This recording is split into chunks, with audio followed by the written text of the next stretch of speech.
believe, now I know you'll say yes because you're in church, but beyond the fact that you're in church, do you really believe that your Heavenly Father knows what you need? Do you really believe? I mean, all those things you want to cram into your day, your week, your month, your year, all the things you worry about, is it going to fit in? Am I going to be able to find it? Is it going to work out?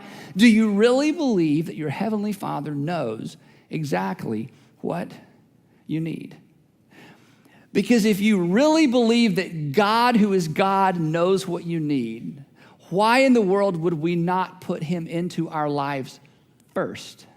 And I think one of the things that we wrestle with, even as Christians or God followers, in terms of the priority of our life, is it really up to us totally, or is there a God that's invited me to call him Father who really knows what I need and is willing to intervene along with me or intervene on my behalf? Jesus said that your Heavenly Father knows exactly what you need in your jar and how much you need of it.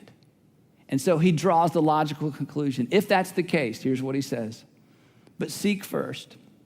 That is, when it comes to your day, your week, your month, your year, this season of life, or your life in general, seek first or prioritize first his kingdom and his righteousness. And then look at this promise. And again, many of you learned this as a child or learned a song where you repeated this over and over. And all of these things, all of those things that we know need to fit, all of those things that we've got to have to live, all of those things that we know are important and a priority, and all of these things will be given to you as well. Now, here's what that verse means, and putting this with what it says in the Old Testament, here's what all that means. That as men and women who believe in God, and for those of us who are followers of Christ, that what we've been called upon to do is to seek first and foremost the will of God for our lives, and to the best of our ability, to obey God's will for our life.